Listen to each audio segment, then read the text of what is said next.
नमस्कार दोस्तों, मैं हूं प्रदीप कौशिक और आप देख रहे हैं इंडिया न्यूज 16। जैसा कि आपको पता है, लोकसभा चुनाव होना है और महेंद्रगढ़ भिवानी सीट पर काफी दावेदार हैं। हाल ही में आपने सुना होगा, राव बहादुर सिंह जो कांग्रेस की टिकट पर लड़ना चाहते थे, काफी समय से कोशिश कर रहे थे, काफी रैलियां इन्होंने की, लेकिन आपने कल सुना कि इन्होंने जेजेपी जो पार्टी है उसको ज्वाइन किया, कांग्रेस को अलविदा कहा। हमारे साथ हैं, इनसे बातचीत करेंगे कि क्या कुछ रहा कांग्रेस को छोड़ के जेजेपी ज्वाइन करना, क्यों कांग्रेस इन्होंने छोड़ी। जी नमस्कार सर। नमस्कार। कैसे हैं जी? बिल्कुल, पहले तो मैं आपका प्रदीप भैया आपका धन्यवाद करता हूं कि आप जिस खुशी को लेकर के आज मेरे बीच में आए, आपका बहुत बहुत धन्यवाद। और आपने एक सवाल किया कि आपने कांग्रेस पार्टी छोड़ करके जेजेपी क्यों ज्वाइन की।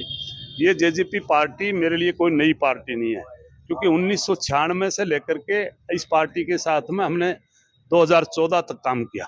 और इस पार्टी ने इस इलाके को, और जिस प्रकार से मैं मेरी भी बात करूं, जितना मैं ये कहूं कि इन लोगों ने मुझे आशीर्वाद देने का काम किया, पूरे इलाके को देने का काम किया, उसको लेकर के हम इस पार्टी से पहले से जुड़े हुए थे। लेकिन जिस प्रकार की परिस्थिति आई और परिवार में थोड़ा सा बिखराव आया, उसकी वजह से हम आज से 8-7 साल पहले हमें जेजेपी कहो चाहे लोकदल, उनको छोड़ करके कांग्रेस में हमें उम्मीद दिखाई दी कि आने वाले टाइम में माननीय भूपेंद्र सिंह हुड्डा और दीपेंद्र हुड्डा, इनकी अगुवाई में अगर हम काम करेंगे तो हमारे इलाके को बहुत बड़ा फायदा मिलेगा। लेकिन जिस बात को लेकर के गए थे, हमें जहां 100% सोचते थे वहां 0 पॉइंट हमें मिला। इसलिए हमने कांग्रेस पार्टी को अलविदा कह करके और अपनी पुरानी पार्टी में जाकर के इस इलाके के लिए और यहाँ के नौजवानी साथियों के लिए हमने जेजेपी पार्टी ज्वाइन की। और मैं समझता हूँ कि आने वाले टाइम में चाहे पार्लियामेंट की बात करें चाहे विधानसभा की बात करें, इस इलाके को अगर कोई मान सम्मान देने का काम करेगा तो एक ही परिवार है, चौधरी देवीलाल का परिवार। क्योंकि आपने देखा होगा पीछे आपके बीच में, चाहे आज हरियाणा प्रदेश बना, तब से लेकर के आज तक आपके यहाँ इलाके के लोग और यहाँ से एक नई पौध तैयार करने का काम किया तो चौधरी देवीलाल परिवार था।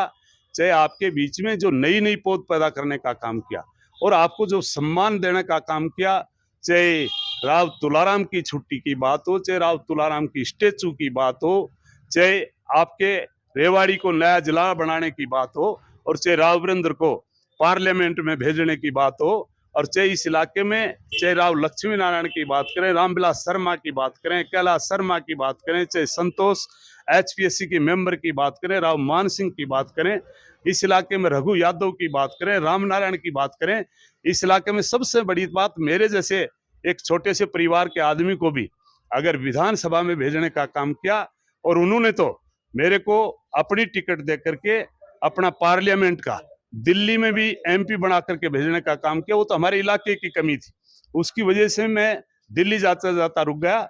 लेकिन उन्होंने जिस प्रकार का प्रयास किया उसको लेकर के आज हमने पार्टी ज्वाइन की। मैं उम्मीद करता हूं कि आने वाले टाइम में एक बहुत बड़ा हमारे महेंद्रगढ़ जिले को फायदा मिलने वाला है। और जिस मान सम्मान के साथ में आपका फायदा कर रहे हैं, मैं तो आपसे भी उम्मीद करता हूं, हर नौजवान साथी से, कि आप उस आदमी से जुड़े जो आगे की 35 साल की राजनीति करेगा। ये जो आज जो दुष्यंत चौटाला है वो 35 का है, बाकी 70-75 के हैं। तो आप सारे के सारे साथी उस जवान साथी के साथ में लग करके और इस देश की, प्रदेश की, हमारे जिले की, मैं ये कहूँगा बखूबी के लिए आप उनके साथ में जुड़ने का काम करें। और मैं उम्मीद करता हूं कि आने वाले टाइम में आपको बहुत बड़ा फायदा है। लोग ये कह रहे हैं कि अभी तो कांग्रेस ने उम्मीदवार भी नहीं चिन्हित किया, भाई किसको हम बनाएंगे, तो आपने पहले पार्टी छोड़ दी। अगर कांग्रेस पार्टी में आज वो बात लग रहा था कि टिकट नहीं मिलेगी, पार्लियामेंट की बात करते हो, आज कांग्रेस पार्टी 10 साल से मैं हूं, वो अपने, मैं ये कहूं कि प्रदेश स्तर पर या जिला स्तर पर अपनी बॉडी गठित नहीं कर पाए। एक पार्टी वो है जो 2 एमपी बनते थे और आज पन्ना प्रमुख तक को बनाने का काम कर रहे हैं बीजेपी। और ये अपने आप में जिला स्तर का या ब्लॉक स्तर का एक भी कोई अपने आप में घोषित नहीं कर पाए, तो कहां फैसला करेंगे उनका। तो मेरे ख्याल में चुनाव हो जाएगा, उसके बाद में कांग्रेस पार्टी किसी एमपी को टिकट देने का काम करेगी, तो वो तो वैसे पिछड़ जाएगी। अरे तो आपने देखा जेजेपी टिकट दे सकती है, तो ऐसी कोई बातचीत हुई जब आपने ज्वाइन किया? जेजेपी पार्टी एक ऐसी पार्टी है, आज से 5.5 साल पैदा हुई और उस पार्टी ने जिस प्रकार की ग्रोथ की, आज से जिला स्तर की बात करें चाहे ब्लॉक स्तर की, उन्होंने अपनी टीम बना करके जिला स्तर की, ब्लॉक स्तर के हर जगह अपनी बॉडी तैयार करके काम करने का काम किया। कांग्रेस पार्टी तो आज भी बिखराव है, कल भी बिखराव रहेगा। तो मैं समझता हूं कि आने वाले टाइम में जो कांग्रेस आज से नहीं इस देश को आजाद कराने का काम किया था वो लोग चले गए, और अब मैं ये कहूं कि ऐसे नेता आ गए जिनकी वजह से पार्टी खत्म होने जा रही है। तो आप सारे साथी जेजेपी के साथ में जुड़े और सारे जुड़ करके इस जेजेपी पार्टी को एक बहुत बड़ी ताकत देने का काम। तो अभी चुनाव की तैयारी पूरी हो गई है, चुनाव की तैयारी तो आज से थोड़ी, बहादुर सिंह चुनाव लड़ रहे हैं, लोग ये कह रहे हैं। नहीं, बहादुर सिंह चुनाव नहीं लड़ेगा, या तो इस इलाके के लोग लड़ाएंगे, या पार्टी ने मुझे आदेश दिया तो चुनाव लड़ूंगा, या इलाके के लोगों ने आदेश दिया तो चुनाव लड़ूंगा। पार्टी ने अभी टिकट फाइनल नहीं किया। नहीं, अभी कोई पार्टी ने मेरी कोई टिकट फाइनल नहीं की। ये ठीक है कि यहाँ के लोग चाहते हैं कि बहादुर सिंह चुनाव लड़े, और जब लोग चाहेंगे तो मैं समझता हूँ कि ये तो एक भगवान, जिस प्रकार से लोग चाहते हैं ना, वो एक भगवान का रूप होते हैं। आप कह रहे थे कि बाबा का आशीर्वाद अब की बार 4 लाख से जीतूंगा। हाँ, मेरे को तो अपनों का और बाबा का आशीर्वाद, मेरे को टिकट मिली तो 4 लाख वोटों से जीतूंगा। बहुत बहुत धन्यवाद जी। धन्यवाद। बाबा का आशीर्वाद है, 4